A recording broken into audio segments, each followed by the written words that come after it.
Bonjour et bienvenue à cette nouvelle émission de Vue d'ici. Il y a quelques jours déjà, vos tout-petits passaient l'Halloween et pour l'occasion, l'équipe de Vue d'ici s'est déplacée dans 2 événements. Megan a participé au soir même de l'Halloween à Lac-Beauport et quelques jours plus tard, elle était du côté de Stoneham et Tewksbury où on organisait une tonne d'activités dans le cadre de la Fête des Morts. Pour ma part, j'ai rencontré Charles Breton-Demeule qui nous a parlé du 60e anniversaire de Lac-de-L'Âge qui sera célébré en 2019. Je vous souhaite une bonne émission. La municipalité de Lac-Beauport a organisé à l'occasion de l'Halloween une belle fête familiale pour tous ses citoyens ici au Parc du Brûlé.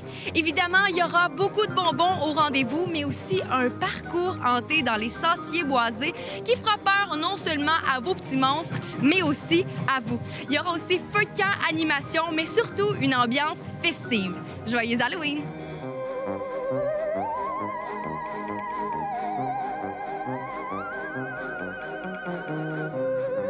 Ça fait quelques années déjà que la Ville organise ce bel événement d'Halloween. Qu'est-ce qui vous donne envie de le refaire année après année? En fait, honnêtement, moi, c'était ma première année l'an dernier que j'étais à ce poste-ci. Puis j'ai vraiment été agréablement surprise de l'achalandage qu'on a eu l'année dernière.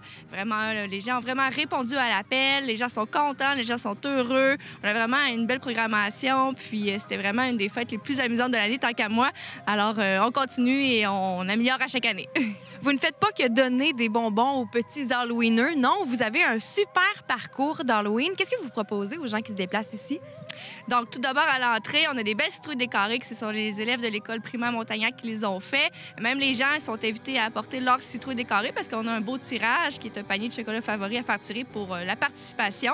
Ensuite, on a bien sûr une tente à bonbons. Donc, nous, la municipalité, on donne des bonbons, qui est un partenariat avec le IGA Rousseau, ici, local. On a un feu de camp qui est animé par les animateurs du saisonnier avec des guimauves à griller. On a aussi une diseuse de bonne aventure cette année. C'est une nouveauté. Donc, c'est un personnage d'animation ludique. Et puis, quand on monte le sentier, on a des décors comme les fantômes sur les arbres, le cimetière. On a aussi des animateurs ambulants qui habitent le cimetière cette année. Et rendu au haut du site, on a notre jongleuse de feu qui impressionne les grands et les petits. On a le chocolat favori qui est sur place. Donc, ça, c'est vraiment un must, je pense. Donc, les guimauves trempées dans le chocolat qui est orange cette année. Donc, c'est bon pour les petits et les grands. Et une des attractions qui est peut-être les plus populaires, c'est le parcours hanté. Donc, l'an dernier, on l'avait fait à l'intérieur de la maison du parc. Cette année, on le fait dans les sentiers extérieurs. Donc, si vous avez la chance d'aller le faire, c'est quand même un bon sentier, là, illuminé avec des torches, il y a des personnages qui vous accueillent à toutes les étapes, il y a une histoire, puis vous devez les aider à leur quête pour réussir le parcours hanté. Est-ce qu'il y a des bénévoles qui vous ont aidé dans la réalisation de cet événement? Oui, bien sûr, on a beaucoup de bénévoles, surtout par rapport au parcours hanté. Donc, les personnages de ça, si j'ai engagé quelqu'un, un metteur en scène pour le faire, Richard Cameron-Morneau, qui est un ami longue date aussi, qui est vraiment bon en mise en scène, c'est un artiste et tout.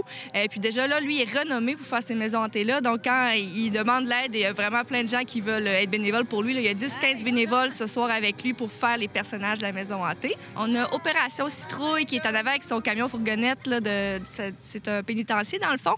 Ils font ça, ils proposent aux événements. Donc, ils viennent faire la sécurité pour traverser la route. Donc ça, c'est eux qui m'ont approché. C'est tout à fait bénévole de leur part. Puis ça assure une sécurité pour l'événement en même temps. La Maison des Jeunes est sur place aussi ce soir. Donc eux, ils font ça bénévolement. Là, ils vont donner du popcorn aux gens. Ils ont fait des petits sacs pour tous les amis. Plus de 300 sacs cette année. On va voir combien de temps ça dure. L'année passée, ça s'était passé assez vite, les sacs de popcorn.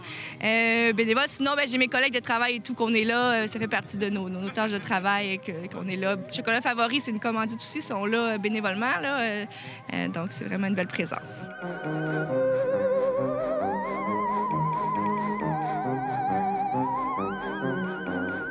De quelle manière est-ce que la Maison des Jeunes Le Cabanon participe à l'événement d'Halloween organisé par la Ville ce soir? Donc, c'est vraiment une collaboration avec les loisirs qui ont créé l'événement. Ils nous ont demandé si on était intéressé de pouvoir venir faire de la promotion pour la Maison des Jeunes en distribuant des bonbons, des pop-corns qu'on a fait à la main avec nos jeunes de la Maison des Jeunes Le Cabanon. Puis voilà, c'est comme ça. Nous, on est ici comme bénévoles, on distribue des pop-corns et on participe à l'événement. Et qu'est-ce qui vous a donné envie de vous impliquer à titre de bénévole ce soir? Bien, c'est aussi tout l'événement. C'est toujours plaisant d'être présent dans les événements au Lac-Beauport, mais également pour faire une promotion de notre Maison des Jeunes, pour pouvoir se faire voir puis rencontrer directement notre clientèle, donc les jeunes.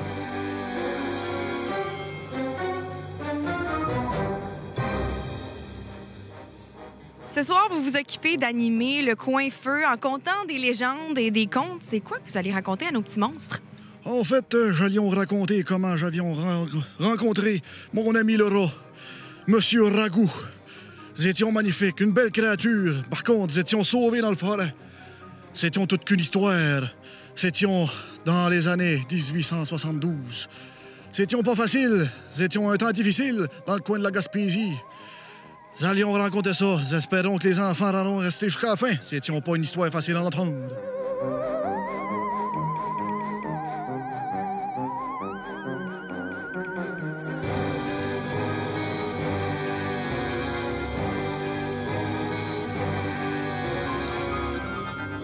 Ce soir, vous faites partie du décor Enchanteur du Boisé. Comment est-ce que ça s'est proposé à vous? Bien, en fait, la personne, l'équipe derrière toute cette mascarade a communiqué avec nous et il nous a proposé de l'aider à agrémenter l'ambiance de la forêt du parc du Brûlé. Et je me sens comme chez moi ici.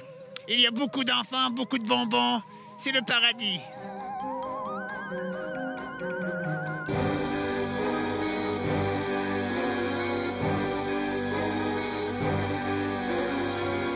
Ici, aujourd'hui, il y a une belle fête d'Halloween organisée pour toute la famille. Comment, à venir jusqu'à maintenant, vous trouvez l'organisation de la soirée? Jusqu'à maintenant, ça semble très bien. Il y a plein de belles lumières, de la boucane. Les enfants sont super excités. Je pense que ça va être très bien. On commence le parcours, mais ça s'annonce bien. Est-ce que c'est la première année que vous participez à la fête d'Halloween organisée par la ville ici à Lac-Beauport? C'est en fait la deuxième année qu'on vient ici. On est venu l'année dernière aussi avec les enfants. Ils ont vraiment aimé ça. Donc, je pense que c'est devenu une tradition maintenant. On va y aller à toutes les années à venir. C'est tant aussi longtemps qu'ils font des organisations aussi incroyables.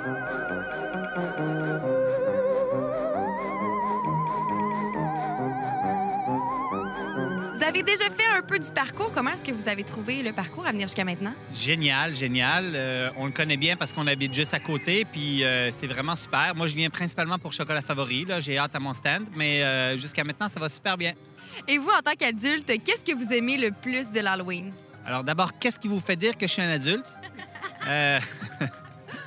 Qu'est-ce que j'aime le plus? Moi, c'est plus mes trois filles qui adorent l'Halloween puis qui aiment vivre cette expérience-là puis qui n'ont pas de bonbons toute l'année. Fait qu'ils sont vraiment contents d'avoir enfin un peu de cochonnerie à l'Halloween, voilà. Ce soir, les filles, c'est l'Halloween. Donc, pour l'occasion, en quoi est-ce que vous vous êtes déguisées? Moi, je m'ai déguisée en sac à pète, en fait. Et toi? En léopard. Wow! Puis les filles, qu'est-ce que vous aimez le plus de l'Halloween? Moi, j'aime bien ramasser des bonbons maison. Et aussi, ici, à chaque année, je viens. C'est vraiment bien décoré, puis il y a plein de bonbons qu'on peut ramasser ici. C'est ça. Puis toi, qu'est-ce que t'aimes le plus de l'Halloween? Ramasser des bonbons puis se déguiser.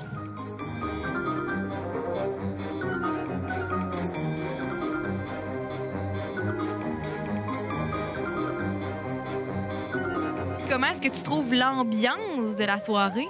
Ben c'est super fun. J'ai vu plein de mes amis, puis tous les animateurs qui, de l'habitude, sont déguisés puis ils nous donnent des bonbons.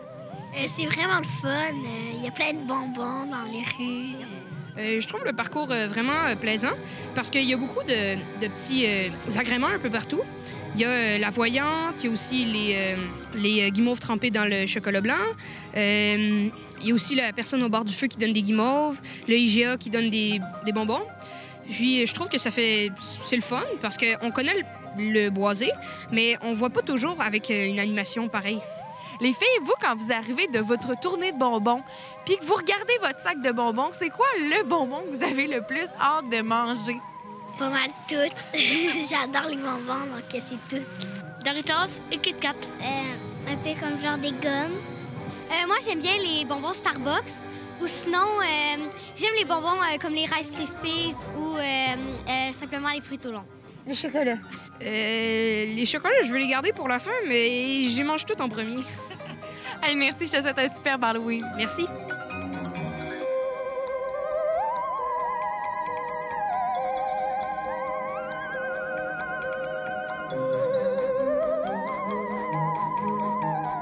Ce soir, ce sont plus de 500 personnes qui se sont déplacées ici, dans les sentiers du Boisé, pour venir participer à la grande fête d'Halloween organisée par la ville de Lac-Beauport. Rendez-vous l'année prochaine pour encore plus de magie pour l'Halloween.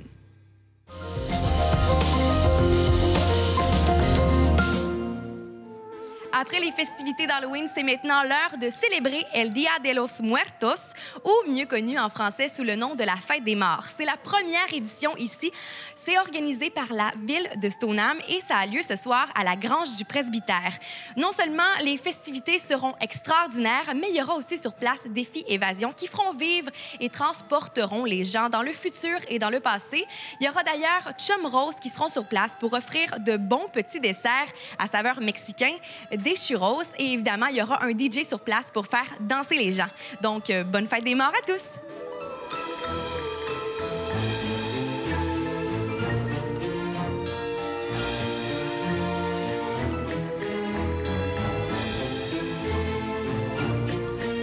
Ce soir, c'est la première édition ici dans la Grange du Presbytère de la Fête des Morts. Pourquoi est-ce que vous avez décidé d'organiser cet événement? Bien, en fait, on avait l'embarras du choix. En fait, ça fait plusieurs années que la municipalité organisait une fête pour l'Halloween. Cependant, il y a des citoyens extraordinaires à Stoneham qui ont eu des belles initiatives puis qui, eux, ont proposé des activités. Ils sont venus nous rencontrer pour nous en parler.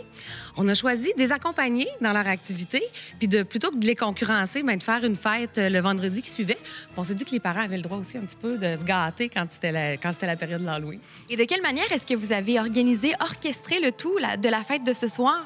Bien, en fait, on s'est dit que c'était pas grave si on était obligé de trouver une gardienne pour venir passer un petit peu de temps avec nous. On a choisi des activités qui allaient intéresser les parents dans un premier temps. Donc, c'est pour ça qu'on a Défi Évasion qui est ici là, avec une activité où il faut réussir à retrouver le temps présent. Je ne l'ai pas encore fait, mais ça semble intéressant. Puis sinon, on s'est dit que les enfants, pour eux, bien, étant donné qu'on était dans une thématique Fête des morts, ce serait une bonne idée de leur présenter Coco, le film que les enfants aiment beaucoup ces temps-ci, puis aussi Le Monde de Manolo, qui va jouer tout de suite après. Puis la Maison des jeunes s'est impliquée, donc ils sont là pour s'occuper des jeunes. Ils tiennent une petite cantine. Les jeunes de la Maison des jeunes sont super impliqués dans tout ça. Puis c'est aussi les responsables de la Maison des jeunes qui s'occupent du bar ici, dans la Grange, où on est plus dans une zone parents, où il y aura un DJ, où il y aura aussi, évidemment, un petit peu d'animation tantôt. Là, on a une artiste qui va être là pour nous divertir. Puis si on a envie de se sucrer le bec, bien, il y a Chum Rose qui est dehors avec son camion. En tant que directrice des loisirs, qu'est-ce que vous pensez de l'importance d'avoir des activités comme ça pour ces citoyens? Bien, en fait, hein, c'est ça qui crée le tissu social. Hein. L'appartenance à sa municipalité, ça passe par le loisir, par la culture, par les activités qui rassemblent. Le tissu social est ce qui fait que c'est agréable ou pas d'habiter dans une ville. En tout cas, cette semaine, là, je pense que c'est une des plus belles preuves là, que c'est agréable de vivre à Stoneham, que les familles sont dynamiques, qu'elles sont impliquées, qu'elles ont envie d'offrir à leurs voisins un petit peu de bonheur tout au long de l'année. Fait que je trouve que c'est fantastique. Et si les gens veulent rester à l'affût des activités proposées par la Ville, où est-ce qu'ils peuvent se rendre? Bien, on suggère fortement de suivre notre page Facebook. C'est vraiment le meilleur moyen de voir au jour le jour, d'être au courant de tout ce qui va se passer.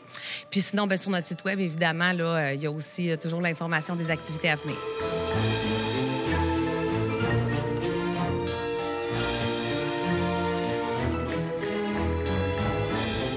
Ce soir, Défi Évasion s'est déplacé sur le lieu de la Fête des Morts organisée à Stoneham. Qu'est-ce que vous allez offrir aux gens qui vont se déplacer ici? Donc, c'est simple. C'est une remorque. On a 2 salles à l'intérieur. Le passé, le futur. Voici le voyage dans le temps.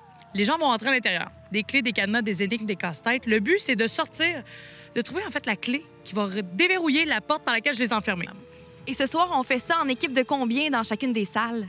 Donc, en fait, on peut être 6 par salle. Un minimum de 12 ans pour pouvoir participer. Par contre, on peut très bien réussir à 10 ans avec un adulte, là, sans problème. Donc, 6 personnes par salle, 12 personnes en même temps pour participer à l'activité. Défi Évasion, vous avez un super bel emplacement à Québec, mais vous avez aussi cette magnifique remorque. Est-ce que vous vous déplacez souvent dans les événements? Oui, on se déplace vraiment beaucoup. On peut aller partout. On peut dire qu'on n'a même pas de frontières. On va jusqu'à Chibougamau, Montréal. Hier encore, j'étais à Montréal. C'est simple, je suis arrivée cette nuit. On se déplace partout, que ce soit à la maison même. Un événement corporatif, on peut se rendre à votre travail sans problème. On se parque en avant de la maison, devant la porte du travail ou même dans des événements comme ici ce soir à Stoneham. Donc, si on veut avoir beaucoup de plaisir en une soirée, on appelle Défi Évasion. Puis, comme ce soir, les gens, d'après moi, vont avoir beaucoup de plaisir. Oh, que oui, ça, c'est garanti pour la Fête des Morts. On a même décoré sous thématique Halloween et Fête des Morts. Oui. Bien, je vous remercie et je vous souhaite une super bonne Fête des Morts. Merci.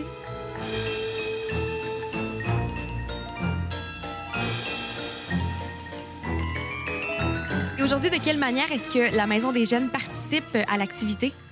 Aujourd'hui, dans le fond, il y a le cinéma qui est au presbytère, qu'on offre une cantine et une entrée, justement, que c'est volontaire aux parents. Alors, ils vont pouvoir avoir la chance d'écouter un film avec les plus jeunes. Et ici, on offre un service de bar, justement, pour les adultes et tout, avec effectivement des bénévoles et des adultes ici pour le bar. Les profits qui seront amassés ce soir, est-ce qu'ils seront remis à la Maison des jeunes? Oui, il y a une partie qui est remise justement à la Maison des jeunes et une partie aussi aux jeunes qui sont remis dans leur compte jeune pour leur donner la possibilité de réaliser des activités, aussi des voyages qu'on va réaliser cette année aussi. Fait qu'on peut un peu réaliser plusieurs projets avec ces sous-là qu'on ramasse aujourd'hui. Vous, en tant qu'intervenante, de voir vos jeunes s'impliquer comme ça à des événements comme aujourd'hui, qu'est-ce que ça vous fait?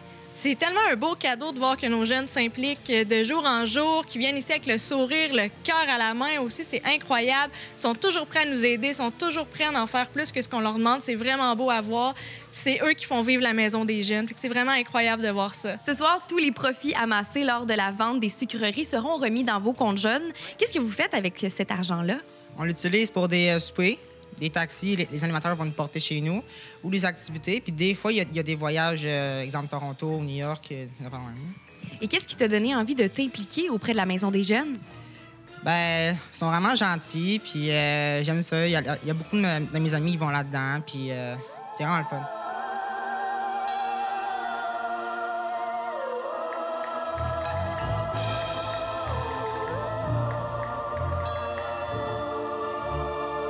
Est-ce que vous êtes résidente de Stoneham? Non, on n'est pas résidente de Stoneham. Et où est-ce que vous avez entendu parler de la grande fête des morts de ce soir? Bien, finalement, c'est en naviguant sur Internet. J'ai vu qu'il y avait un événement qui était super intéressant pour moi. Fait que j'ai vu ça là, fait que me voilà. Et à venir jusqu'à maintenant, comment est-ce que vous trouvez les installations qui sont présentées? Bien, moi, je trouve ça vraiment agréable. Puis juste le fait, quand on arrive, de voir le personnage, puis de sentir, ça sent la festivité, là. C'est vraiment agréable, je trouve ça le fun, puis c'est bien. Et où est-ce que vous avez entendu parler de cette grande fête qui se déroulait ce soir à Stoneham? Sur Facebook, pour ma part. Et qu'est-ce qui t'a donné envie de venir ce soir assister à cette fête? C'est savoir l'histoire. J'ai déjà eu des cours sur la culture mexicaine à l'école, puis j'ai jamais vu vraiment à quoi ça ressemblait. Fait que je vais pouvoir savoir ce soir à quoi ça ressemble. Et toi, qu'est-ce qui t'a donné envie ce soir de venir participer à cette grande fête des morts? Ben moi, c'est genre mon ami qui m'a appelé, qui m'a tout expliqué. Fait que là, je me suis dit, ah, regarde, c'est le fun, ça, on va apprendre bien des choses, tout ça, là. Fait que, ouais.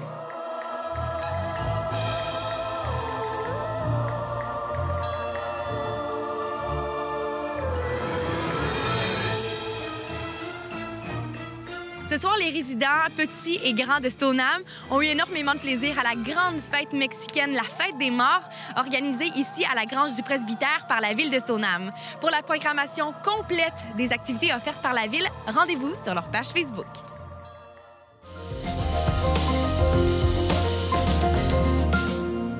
La ville de Lac-de-L'Âge est la plus jeune de la MRC de la Jacques-Cartier et c'est en 1959 que nous l'avons accueillie avec beaucoup d'enthousiasme puisque celle-ci allait offrir différentes activités autant en été qu'en hiver.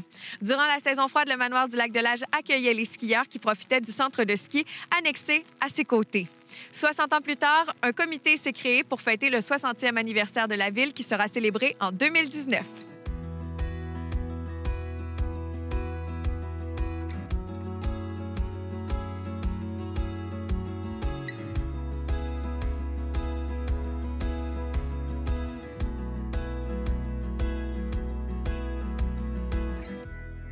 Charles, tu fais partie du comité organisateur pour le 60e anniversaire de Lac-de-L'Âge. Vous vous êtes regroupés quelques citoyens, question de souligner l'histoire. Pourquoi c'est important pour toi de faire des événements dans le cadre de cette fête? Bien, d'abord, le Lac-de-L'Âge, c'est notre milieu de vie. On l'a choisi. On l'aime, on l'apprécie. C'est une occasion de se rassembler, mais également là, de partager l'histoire de notre ville. Les gens ici ont un fort sentiment d'appartenance à leur ville et l'occasion du 60e anniversaire, finalement, c'était de rappeler ce lien-là qui unit les Delageois et les Delageoises à leur milieu et de souligner là, le caractère exceptionnel de ça. Il y a 60 ans, quand on a annoncé que la ville de Lac-de-L'Âge allait finalement prendre forme, on la qualifiait en fait d'endroit pour les loisirs. Peux-tu nous raconter justement l'histoire de la ville de Lac-de-L'Âge? Comment ça a commencé il y a 60 ans déjà? Oui, bien, Lac-de-L'Âge, c'est une ville qui est relativement jeune, mais qui a une histoire qui est plus ancienne. Hein? La ville, officiellement, bien, elle a été fondée en 1959. Mais avant ça, il y avait une occupation. Déjà, là, il est certain que les Premières Nations ont fréquenté le site. Il y a des fouilles archéologiques qui ont été réalisées au Marais du Nord là, qui attestent la présence des Premières Nations. Et également, bien, par la suite, ce sera un lieu de villégiature, mais plutôt privé. Hein? Le lac de l'Age là, sera occupé par des familles de la bourgeoisie anglophone de Québec qui utilisaient le lieu là, dans leurs vacances d'été. Et c'est à cette époque-là que des peintres, notamment Cornelius Kregoff, vont venir sur le territoire là, pour peindre les beautés du lac de l'Age. On retrouve encore aujourd'hui des toiles là, qui existent et qui illustrent cette époque-là. Et par la suite, bien, ce sera un domaine privé. Il y aura des améliorations sur le site, notamment l'aménagement d'une pente de ski, d'un verger. Hein, dans le secteur de la Haute-Ville, on aura planté des pommiers. Et c'est vraiment là, à partir de 1959, au moment là, où les immeubles des Monts font l'acquisition du territoire de la ville, que là, c'est la vocation de villégiature qui sera davantage développée. Là. Et à partir de ce moment-là, bien, il y aura la construction de résidences d'été qui seront louées par le manoir du lac de l'Age pour permettre là, aux gens qui venaient ici de pratiquer différentes activités, que ce soit le ski alpin, même le ski nautique. Ce sera vraiment un endroit de villégiature. Et aujourd'hui, bien, ce qui est intéressant de constater, c'est que finalement, cette vocation de villégiature, elle demeure à Lac-de-l'Age. On a du vélo des neiges, là, du fat bike qui se fait encore ici. On a du kayak, du canot, même du yoga là, qui se fait sur le lac. Donc, c'est véritablement, je pense, l'essence de notre ville, là, cette relation-là particulière entre les loisirs, la nature. Et je trouve que finalement, bien, ça a demeuré dans l'histoire, ça, même aujourd'hui. Vous le disiez, vous avez la contribution quand même d'une grande partie des résidents à titre de bénévole. Est-ce que pour le 60e anniversaire, vous êtes aussi à la recherche de commanditaires ou encore de certains talents pour pouvoir combler vos demandes? Oui, c'est certain que nous, on veut que les gens puissent s'impliquer dans les activités.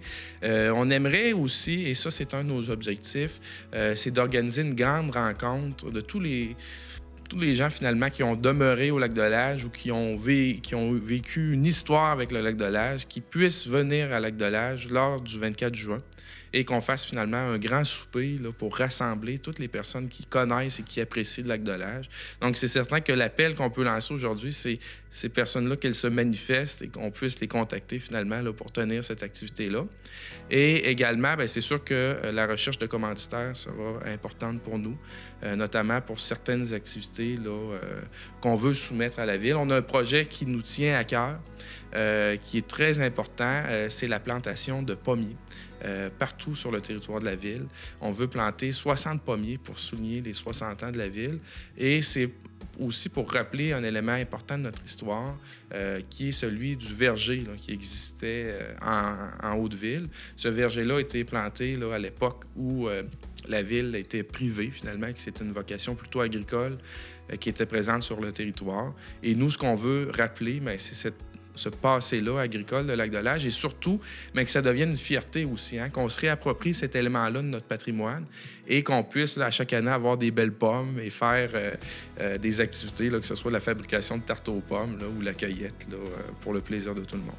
Je vous écoute et ça me fait penser même à des mobilisations qu'on voit à lac de l'Age. Ici, sur le territoire, vous avez d'ailleurs plusieurs ruches et les citoyens s'impliquent dans des mobilisations comme celle-ci. Oui, on a même un jardin communautaire, un poulailler. C'est vraiment, pour nous, là, je pense, une façon d'apprécier notre territoire. Et comme je le disais, bien, c'est sûr qu'il y a des gens qui ont de l'initiative, mais il y a de l'écoute de la part de l'administration qui est toujours prête à supporter les citoyens dans leurs projets. Là. Donc, c'est certain que chacun y trouve son compte, finalement. Là. Parmi les activités, je ne veux pas m'avancer trop rapidement, mais parfois, quand on en parle, ça se concrétise un peu plus. Vous avez pensé, d'ailleurs, pour le 60e anniversaire, on parlait tout à l'heure du passé de montagnes de ski, de skieurs et tout ça, à créer et à permettre à certaines personnes de faire un peu de ski alpin cette année? Oui, c'est un projet qu'on aimerait soumettre. En fait, c'est une idée qui vient de Charles Bureau, qui est un résident ici et qui souhaite finalement faire une descente au flambeau dans l'ancienne pente de ski. La descente au flambeau, on le sait, c'est une tradition qui avait lieu notamment à Lac-Beauport lors du Carnaval de Québec. Et l'idée, c'est de rappeler le passé de Lac-de-Lage, où à l'époque, il y avait beaucoup de skieurs. Et c'est un peu de permettre aux gens de se réapproprier cet élément-là qui est très intéressant. Et pour nous, c'est un projet qu'on aimerait réaliser en même temps que la Fête des Tucs, qui est une fête qui, l'an prochain, va célébrer son 20e anniversaire. Donc, ce sera l'occasion en même temps de souligner finalement les 20 ans de la Fête des Tucs et les 60 ans de la ville de Lac-de-Lage. J'aimerais terminer peut-être sur une note un peu plus personnelle pour toi. Personnellement, qu'est-ce qui fait que tu es né ici et que tu vas probablement y passer le reste de tes jours? Bien, je dirais que c'est mon village, le Lac-de-Lage. Finalement, on a besoin d'ancrage dans la vie. On a besoin d'avoir des lieux qui nous ressemblent. Et finalement, moi, c'est ici. C'est ici que je suis né et je pense que plus j'évolue, finalement, plus je découvre l'histoire du Lac-de-Lage, plus je découvre les gens qui y habitent et c'est tout ça qui me donne le goût d'y rester. Merci beaucoup, Charles, puis merci de ton implication. Merci.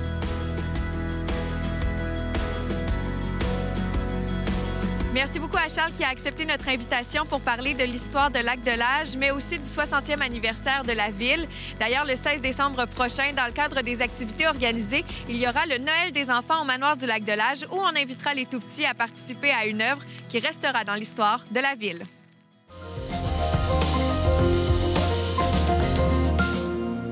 Maintenant que les reportages d'Halloween sont présentés, nous allons maintenant pouvoir s'attaquer à la fête de Noël. Merci d'avoir été à l'écoute de Vue d'ici encore une fois cette semaine. N'hésitez pas à la partager en vous rendant sur le www.ccap.tv ou encore sur notre chaîne YouTube où on vous invite à vous abonner. La semaine prochaine, encore une fois, 3 reportages vous seront présentés pour Vue d'ici en vous souhaitant une très belle semaine.